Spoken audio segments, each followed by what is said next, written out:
This is Akanksha Singh. Welcome you on YouTube channel way to JRF। आज हम discuss करेंगे ये DSSB का जो 2018 वाला क्वेश्चन पेपर था। 2018 में जो पेपर हुआ था TGT का, तो हम वो डिस्कस करेंगे। तो उससे पहले अगर आपने अभी तक चैनल सब्सक्राइब नहीं किया है तो चैनल को भी सब्सक्राइब जरूर कर लीजिएगा। एंड ये जो पेपर का PDF है आपको टेलीग्राम चैनल पे मिल जाएगा। जैसे ही पेपर पूरा कंप्लीट सॉल्व होगा उसके बाद पेपर का PDF आपको टेलीग्राम चैनल पे मिल जाएगा।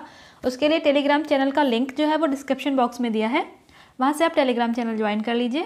एंड नाउ स्टार्ट करते हैं। सबसे पहला क्वेश्चन है, which one of the following is not a method of preserving food. इनमें से कौन सा मेथड जो है वो फूड प्रिजर्वेशन का मेथड नहीं है। ऑप्शंस क्या हैं? Sun drying, heating, smoking and salting. अगर हम बात करें यहाँ पे तो सारे मेथड को हम यूज़ कर सकते हैं एज अ प्रिजर्वेशन, बट यहाँ पे एक है कोई स्पेसिफिक है जो जिसका प्रिजर्वेशन के साथ साथ और भी फंक्शन है, तो वो है स्मोकिंग। तो यहाँ पे स्मोकिंग को as a preservative method use नहीं करेंगे, क्योंकि सन ड्राइंग है ये हम फूड को प्रिजर्व करने के लिए यूज़ करते हैं। हीटिंग जैसे पॉस्चराइजेशन हो गया, कैनिंग हो गया।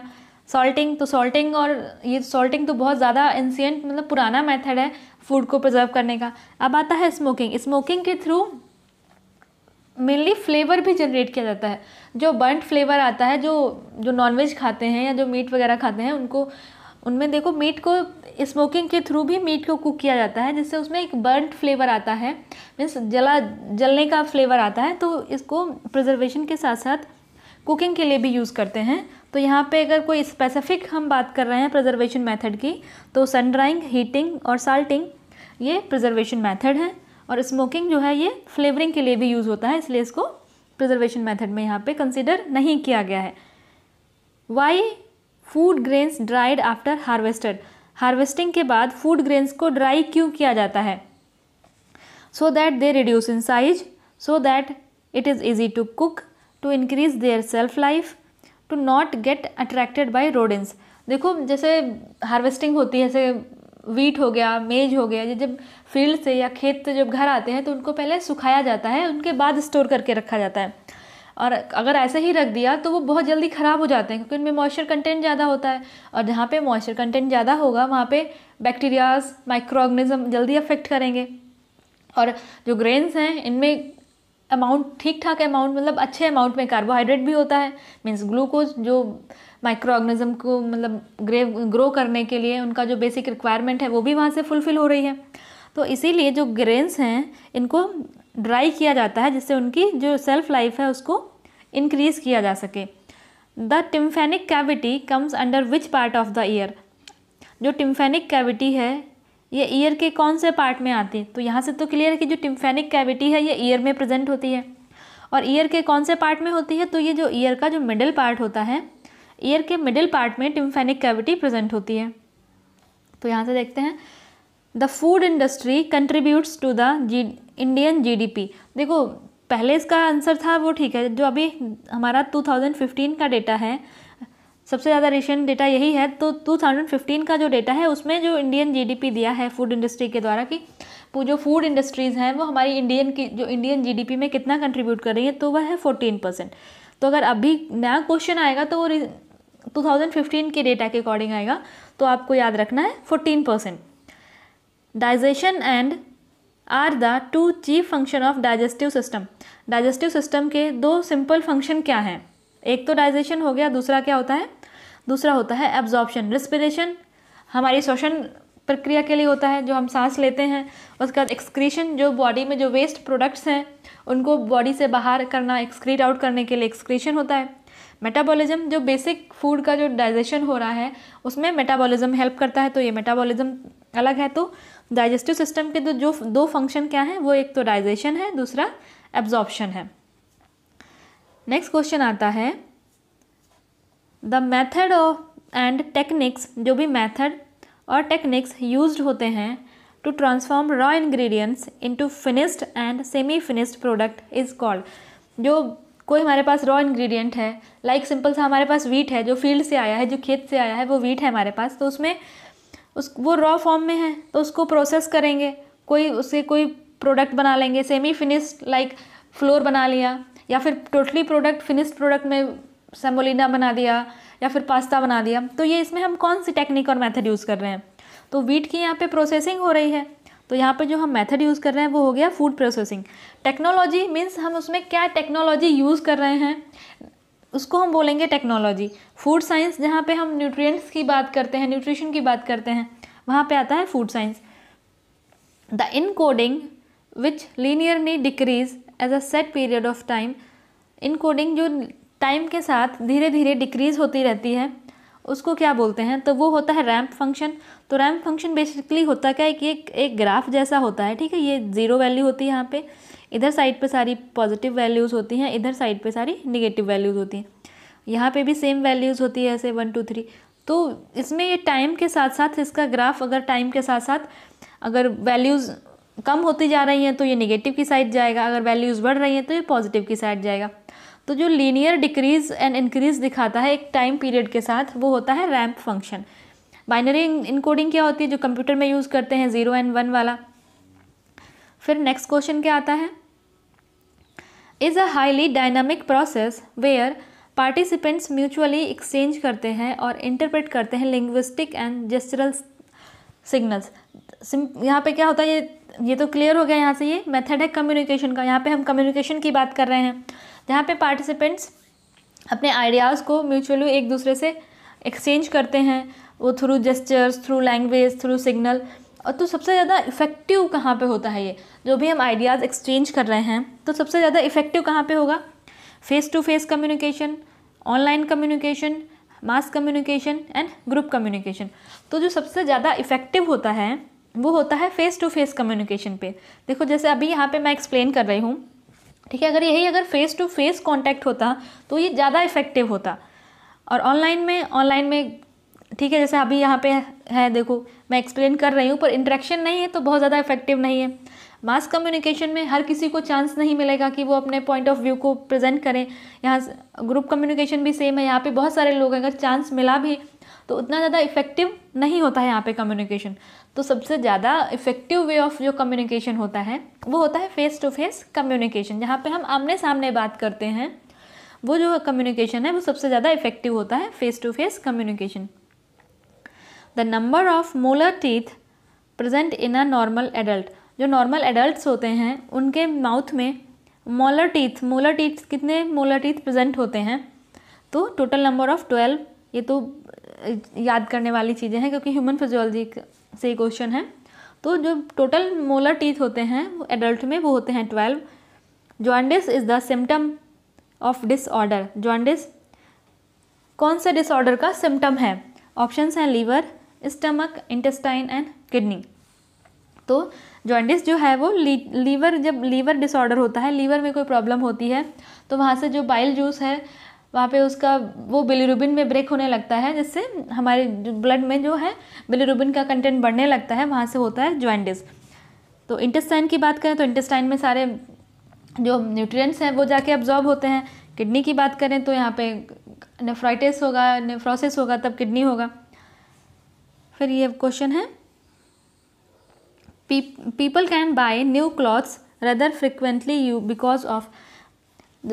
पीपल जो हैं नया क्लॉथ खरीदते हैं, इसका मेन मतलब इसकी फ्रिक्वेंटली वो अगर जल्दी जल्दी क्लॉथ खरीद रहे हैं, नए कपड़े खरीद रहे हैं तो उसका एक रीज़न क्या हो सकता है?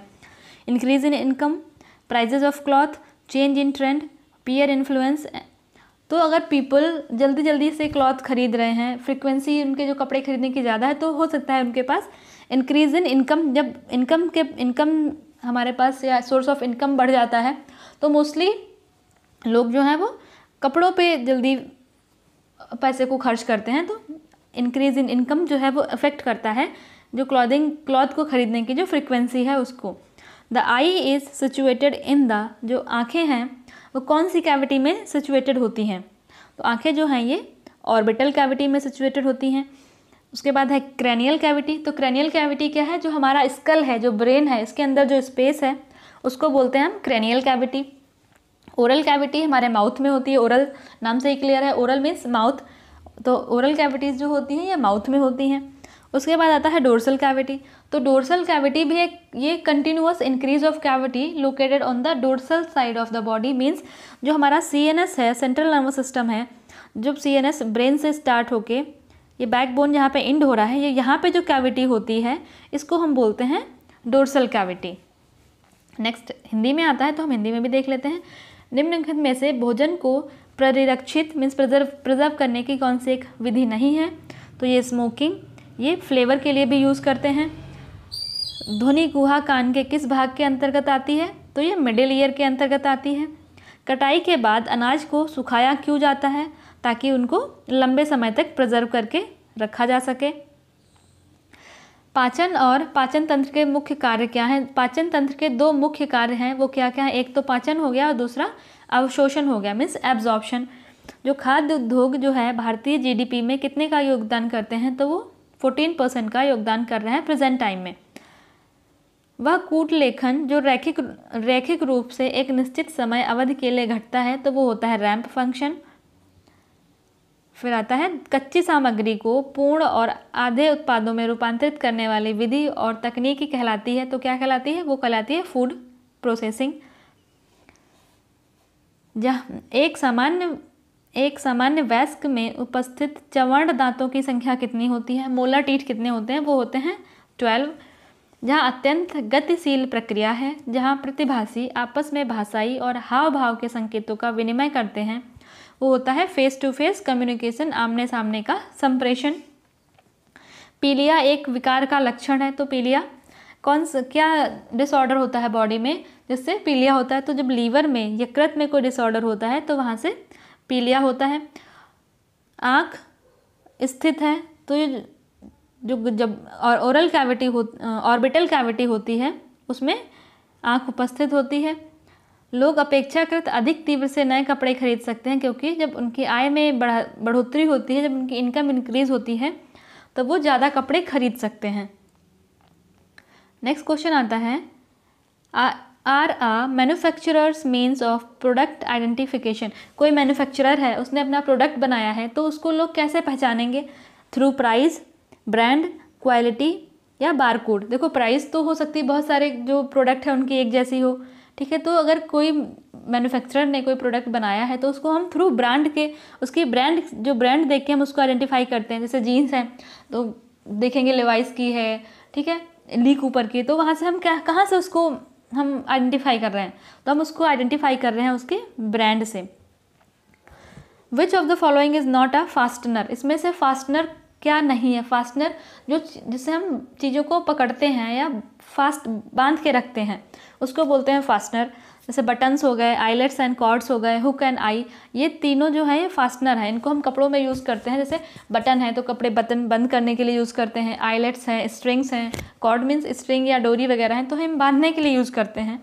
जो थ्रेड है ये फास्टनर नहीं है। नेक्स्ट क्वेश्चन आता है, which of the following is a temporary hand stitch है ये, ठीक है। इसमें से कौन सी टेम्परेरी हैंड स्टिच है? तो वो बास्टिंग स्टिच है। जहाँ पे भी बास्टिंग आती है वो temporary hand stitch is a basting. The thread use to stitch an applique in place is called. हम एप्लिक की जगह पे थ्रेड को यूज़ कर रहे हैं तो मीन्स एक चीज़ की जगह पे हम दूसरा चीज़ यूज़ कर रहे हैं तो क्या हो सकता है? वो all purpose sewing thread. All purpose means उसको किसी भी स्टेप पे या किसी और प्लेस पे यूज़ कर सकते हैं, उसको हम बोलते हैं ऑल पर्पज। बॉबिन थ्रेड, जो बॉबिन जिसमें थ्रेड होता है उसको बोलते हैं डिज़ाइनर थ्रेड, मेटालिक थ्रेड, ये तो टाइप ऑफ थ्रेड हो गया, ठीक है, designer thread and metallic thread. तो ऐसा थ्रेड जो एप्लिक की जगह पे यूज़ किया जाता है उसको बोलते हैं all purpose sewing thread. Is use for checking lines and hems. इनमें से कौन सा लाइन और हेम को चेक करने के लिए यूज़ किया जाता है? मीन्स अगर कपड़ा कट कर रहे हैं तो उनकी लाइन जो है वो सीधी हो, हेम वगैरह जो है नीचे हेमिंग है वो सीधी हो। इसके लिए हम क्या यूज़ करते हैं? Options are yard stick, tape measures, ruler, none of the above. तो इसके लिए हम यूज़ करते हैं यार्ड स्टिक। यार्ड स्टिक जो है इससे हम मेज़र करते हैं कि कपड़ा जो है टेढ़ा ना कटे, एक लाइन में कटे। और जो टेप मेज़र है मीन्स हम मेज़रमेंट लेने के लिए, रूलर है, इन सबको हम मेज़रमेंट लेने के लिए यूज़ करते हैं। यहाँ पे देखते हैं is one of the oldest of the craft. इनमें से सबसे पुराना क्राफ्ट क्या है, सबसे ओल्डेस्ट क्राफ्ट क्या है? तो यहाँ पे जो एम्ब्रॉयडरी है ये सबसे ओल्डेस्ट क्राफ्ट है, जो सबसे पहले हम टेक्सटाइल में यूज़ करते थे वो है एम्ब्रॉयडरी, सबसे पुराना क्राफ्ट। उसके बाद एप्लीक है, बास्टिंग है, हेमिंग है, ये सब तो बाद में। हेमिंग तो हम फिनिशिंग में यूज़ करते हैं, ठीक है, ये सब बाद में आए हैं। सबसे पहले जो सबसे पुराना ओल्डेस्ट क्राफ्ट है वो है embroidery. Running stitch are usually inches और लेस इन लेंथ। जो रनिंग स्टिच होती है उसकी कितनी यूजुअली उसकी स्ट्रेंथ कितनी होती है या उसकी लेंथ कितनी होती है? तो जो रनिंग स्टिच होती है उसकी जो लेंथ होती है वो 1/8 होती है। Which one of the following is not the symptom of marasmus. इनमें से मेरेस्मस का सिम्टम क्या नहीं है? तो मेरेस्मस होता कैसे है? जो PEM प्रोटीन एनर्जी माल न्यूट्रिशन, इसका जो सिम्टम है वो है मेरेस्मस। तो सीवियर ग्रोथ रिटार्डेशन, जहाँ प्रोटीन की भी डेफिशिएंसी है, एनर्जी की भी डेफिशिएंसी है। अब प्रोटीन की डेफिशिएंसी है तो ग्रोथ रिटार्डेशन होगा, प्रोटीन की डेफिशिएंसी है तो मसल वेस्टिंग भी होगा, अब एनर्जी की डेफिशिएंसी है तो फैट भी नहीं होगा। तो इनमें से मेरेस्मस का सिम्टम क्या नहीं है? No muscle wasting. मेरेस्मस बोल रहा है कि मेरेस्मस है बट मसल वेस्टिंग नहीं होगी, तो ये इसका सिम्टम नहीं है, क्योंकि मेरेस्मस में प्रोटीन और एनर्जी दोनों की डेफिशिएंसी होती है। तो वेट लॉस भी होता है, मसल वेस्टिंग भी होती है, ग्रोथ रिटार्डेशन भी होता है, ये सब मेरेस्मस के सिम्टम हैं। बट ये नो मसल वेस्टिंग ये मेरेस्मस का सिम्टम नहीं है। The needle that has long eyes and a blunt tip is called. ऐसी निडल जिसमें लॉन्ग आई और ब्लंट टिप होता है उसको बोलते हैं tapestry. It may be called as adult rickets. इसमें से क्या है जिसको एडल्ट रिकेट्स कहते हैं? पहले तो रिकेट्स होता किससे है? विटामिन डी की डेफिशिएंसी से रिकेट्स होता है।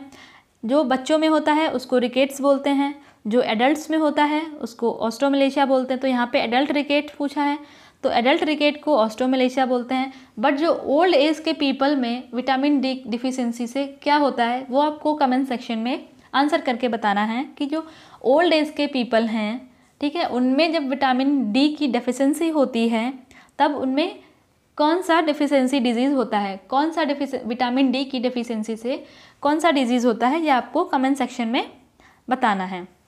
फॉलिकुलर हाइपरकेटोसिस ये प्रोटीन की डेफिशिएंसी से होता है। एंगुलर स्टोमेटाइटिस राइबोफ्लेविन B2 की डेफिशिएंसी से होता है। केराटोमेलेसिया ये विटामिन ए की डेफिशिएंसी से होता है। नेक्स्ट क्वेश्चन आते हैं। Is a single unattached stitch worked in a circle to give an impression of petals. इसमें से ऐसी कौन सी स्टिच है जो कपड़ा है उससे बहुत ज़्यादा अटैच भी नहीं होती है और वो पेटल जैसा, मतलब पत्ती के जैसा, ऐसे ये पेटल्स के जैसा इम्प्रेशन देती है?